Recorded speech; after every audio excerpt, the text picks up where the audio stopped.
ہیں بولتا کیا ہے، ٹھیک ہے نا بھائی؟ میری سفید داڑھی کی وجہ سے یا میرا جو شکل بدل گیا ہے، آپ نے مجھے پہچانا نہیں ہے حسن صاحب. میں وہ آدمی ہوں، میرے والد صاحب جب شہریہ دے رہے تھے اور آپ نے آیت اللہ خوئی کا نام لے کر آپ نے گستاخی کی ہے، آپ نے گالی دیا کیونکہ لائن لمبا ہو رہا تھا، کام سلو ہو رہا تھا، اور آپ کا شہریہ کاٹا گیا ہے اور آپ کو نکالا گیا ہے مدرسہ مراشی سے. پھر بعد میں ہزار منتیں سماجتیں کر کے سید محمد فہری سے آپ نے جا کے معافیا مانگے اور پھر آ کے آپ کا شہریہ دوبارہ بحال ہوا. میں انہی کا اولاد ہوں، اس مقسم کا. پھر میرے والد کی بیماری کے بعد میں خود مقسم ہوا. کبھی فرصت ہوا تو انشاءاللہ میں اپنا جوانی کا فوٹو آپ کو بھیجوں گا تاکہ آپ مجھے پہچانیں. اور آپ کون ہو؟ آپ وہ ہو جو کابل سے آئے تھے. اچھا، اب میں اس کی باتوں کے جواب دے دوں میرے عزیزوں، پھر اس کے باتوں کی طرف جائیں گے. یہ شخص ادعا کر رہا ہے کہ یہ مجھے جانتا ہے. میں اس کو نہیں جانتا. مجھے بالکل یاد نہیں پڑتا کہ میں نے اس شخص کو دیکھا ہو کہیں، اور یا اس کے نام سے واقف، یعنی شاید ہو سکتا ہے میں نے دیکھا ہو، لیکن مجھے یاد نہیں پڑتے بالکل کہ یہ شخص کون ہے. یعنی اگر میں کہوں کہ میں اس شخص کو بالکل نہیں جانتا تو بالکل میں سچا ہوں، میں اس شخص کو نہیں جانتا، حقیقت ہے. اور پھر ان کا یہ کہنا کہ میں آیت اللہ خوئی کے شہریہ کے لائن میں تھا اور میں نے شہریہ کے لائن میں نے آیت اللہ خوئی کو گالی دیا، تو یہ ان کی نہایت جہالت ہے. ہم جب حوضے میں گئے تھے آیت اللہ خوئی صاحب وفات پا چکے تھے. دیکھیں عزیزوں، میں جب آیت اللہ خوئی صاحب مرجعیت تھے، ہم اس کے بہت بعد ہم حوضے میں گئے ہیں، ٹھیک ہے نا. آیت اللہ خوئی صاحب وفات پا چکے تھے اور اس وقت ہم امریکہ میں تھے. یعنی میں آیت اللہ خوئی صاحب کی مرجعیت کے زمانے میں حوضے میں کبھی نہیں گیا. اور میں کبھی یہ فیضیہ میں قوم میں وہاں پہ لائن لگتے تھے شہریہ کے، میں ایک دن بھی ایک لمحے کے لیے بھی میں اس لائن شہریہ کی لائن یعنی وہاں پہ میں کبھی کھڑا نہیں ہوا. میں نے دیکھا یعنی کہ وہاں پہ شہریہ کے میں جاتا تھا درس کے لیے فیضیہ مدرسے میں. ہمارے زمانے میں یہ ہوتا تھا کہ تقسیم ہوتے تھے مراجع کے جو شہریہ ہوتے تھے، مدرسہ فیضیہ میں تقسیم ہوتے تھے. وہاں پہ چارپائیوں پہ بیٹھ کے ہر مرجع کا نمائندہ وکیل وہاں پہ شہریہ تقسیم کرتے تھے، لائن لگتے تھے طلاب کے، وہ شہریہ لینے جاتے تھے. تو میں نے کبھی نہ رجسٹر کرایا اپنے آپ کو کہ میں یہاں سے شہریہ لے لوں، اور نہ ایک لمحے کے لیے میں ان کے نہ آیت اللہ مثلا شیخ جواد تبریزی کے، نہ آیت اللہ آپ اللہ بلا کرے آپ کا وحید خراسانی، کسی کے میں لائن میں کبھی کھڑا نہیں ہوا، ٹھیک ہے نا. تو یہ بالکل ان کی جھوٹ ہے، یہ نہیں جانتے. بہت سارے طلاب نے مجھے کہا کہ آپ شہریہ کیوں نہیں لیتے. میں نے کہا مجھے حوصلہ نہیں ہے بھائی، میں اتنا درس اتنے زیادہ ہے، میں اتنا مصروف رہتا ہوں کہ میں وہاں پہ لائن میں کھڑے ہو کے ٹائم برباد نہیں کر سکتا. اور وہ مجھے ایک طرح سے ذلت بھی لگ رہا تھا کہ ادھر کھڑے ہو کے اس طرح.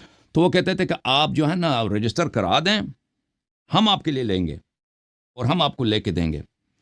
اور بہت سارے طلاب یہی کرتے تھے کہ وہ کسی کو وکیل بناتے تھے. مثلا ایک طالب علم تھا 10، اس زمانے میں یہی تھا، اب مجھے سسٹم نہیں معلوم، اب مجھے لگتا ہے کہ بینک اکاؤنٹ میں پیسے ڈالے جاتے ہیں، میں نے یہ سنا ہے قوم میں. ہمارے زمانے میں اس طرح نہیں تھا. تو وہ ایک طالب علم مثلا 10 15 20 طالب علموں کا وہ وکیل بنتا تھا، تو وہ سب کے لیے لے لیتا تھا. تو میں نے وہ بھی نہیں مانا، میں نے قبول، میرے پاس ٹائم ہی نہیں میں جا کے وہاں پہ رجسٹر کراؤں، اس بات کا میرے پاس حوصلہ ہی نہیں. اور ایک دو مرجع تھے جو اپنے دفتر میں اپنے بیت میں وہ شہریہ دیتے تھے، فیضیہ میں نہیں دیتے تھے. مثلا یہ آیت اللہ سید محمد شیرازی صاحب تھے، میں کبھی بھی ان کے رجسٹر کرایا، کچھ نہیں کرایا. بھائی یہ سب جھوٹ ہے، یہ سب تہمت ہے. یہ شاید ان کو غلطی ہو رہی ہے، کسی اور شخص سے مجھے یہ کنفیوز کر رہے ہیں اور یہ کہہ رہے ہیں کہ میں کابل سے آیا تھا. یہ بھی ان کی نادانی ہے. ہم بچپن سے امریکہ میں آئے تھے. میں یہاں ہائی اسکول گیا ہوں، میں یہاں پہ اسکول گیا ہوں، میں یہاں پہ کالج گیا ہوں. اس کے بعد میں حوضہ گیا تھا، امریکہ سے میں گیا تھا. میں کابل سے ایران نہیں گیا تھا، میں امریکہ سے گیا تھا. تو یہ شخص یا تو جھوٹ کہہ رہا ہے اور یا کہ اس کو خطا ہے. بھائی آیت اللہ خوئی کے شہریہ میں گیا تھا. اور پھر یہ کہہ رہے ہیں کہ آیت اللہ خوئی صاحب کو گالی دینے کی وجہ سے مجھے مدرسہ مراشیہ سے نکالا گیا. دیکھیں مدرسہ مراشیہ کا نام میرے لیے آشنا ہے، لیکن ابھی مجھے یاد نہیں پڑتا کہ وہ قم میں کس جگہ ہے، کیونکہ بہت سال ہو گئے میں قم نہیں گیا، ٹھیک ہے نا. ہم کس مدرسے میں رہتے تھے؟ آیت اللہ سید محمد حجت کوہ کمرئی. یہ شیخ عبد الکریم حائری کے زمانے میں، بلکہ ان سے پہلے انہوں نے ایک بہت بڑا مدرسہ بنایا قم میں، جو حرم شریف کے قریب ہے. مدرسہ حجتیہ کے نام سے پہچانا جاتا ہے. اس مدرسے کا نام مدرسہ حجتیہ ہے، لیکن اس کا تعلق حجتیہ جماعت، حجتیہ آرگنائزیشن سے نہیں ہے. ایک جماعت ہے نا جو مرحوم شیخ محمود حلبی کا تھا، جماعت سازمان حجتیہ، انجمن حجتیہ. انجمن حجتیہ اور ہے، نام ان کا بھی حجتیہ ہے، اس مدرسے کا نام بھی حجتیہ تھا. لیکن یہ مدرسہ جو حجتیہ تھا اس کا انجمن حجتیہ سے کوئی تعلق نہیں تھا. یہ یہ آیت اللہ سید محمد حجت کوکمری جو خمینی صاحب کے بھی استاد تھے، بہت سارے مراجع کے وہ استاد رہ چکے ہیں، شریعت مداری وغیرہ سب کے وہ استاد تھے، بہت پرانے مرجع ہیں، انہوں نے یہ مدرسہ بنایا تھا، ہم اس مدرسے میں ٹھہرتے تھے، ٹھیک ہے نا۔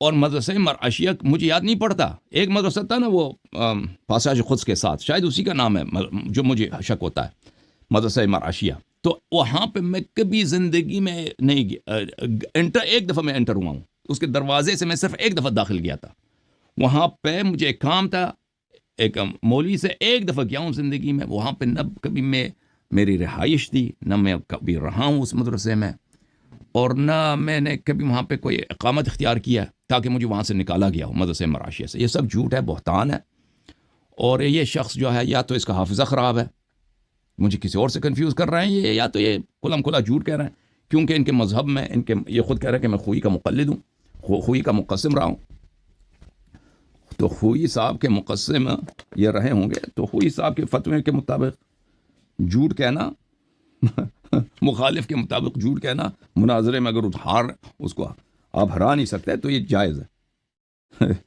ملاحظہ کریں، ان کے مذہب میں، اصولیوں کے مذہب میں، مقلدین اور مجتہدین کے مذہب میں جھوٹ کہنا یہ جائز ہے۔ یہ کتاب صراط النجات فی اجوبۃ الاستفتاءات بتالیف ابو القاسم الخوئی، اور اس میں تعلیقات ہیں مرزا جواد تبریزی کے، یہ جلد اول ہے، اور یہ کتاب چھپی ہے کہاں پہ؟ لبنان میں چھپی، پتہ نہیں کہاں چھپی، ایران میں چھپی، یہاں پہ صفحہ نمبر 447 ہے۔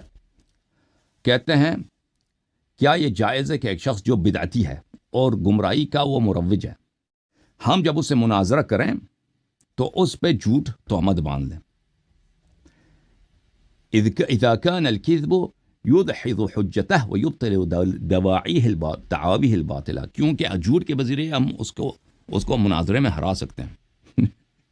اگر مناظرے میں جھوٹ کہنا پڑے، اور اس کو جھوٹ کہتے ہیں تہمت بہتان، تو ان کے بڑے عالم نے، خوئی نے کہا اذا توقف رد باطل علیہ جاز، کہتے ہیں اگر ضرورت پڑے نا کہ آپ دوسری طرح سے اس کو ہرا نہیں سکتے تو جھوٹ کہنا جائز ہے، اور شیخ جواد تبریزی نے بھی اس کی تائید کی ہے۔ تو یہ تو ان کے مذہب میں جائز ہے بھائی، مناظرے میں مخالف پہ جھوٹ تہمت باندھنا، تو یہ اگر شاید جھوٹ بھی کہتے ہوں تو کوئی اس میں تعجب نہیں ہے، ٹھیک ہے نا۔ تو عزیزو، میں آیت اللہ خوئی کے مرجعیت کے بعد حوزے میں گیا تھا، اس زمانے میں جب ہم گئے تھے مرجعیت خوئی صاحب کا شہریہ کبھی تقسیم ہی نہیں ہوتا تھا وہاں پہ، یعنی وہ مر چکے تھے، پہلی بات۔ دوسری بات یہ ہے کہ جن مراجع کا بھی شہریہ تقسیم ہوتا تب میں کبھی ان کے لائن میں نہیں رہا، فیضیہ کے لائن میں نے ایک سیکنڈ کے لیے بھی میں کھڑا نہیں ہوا، فیضیہ کے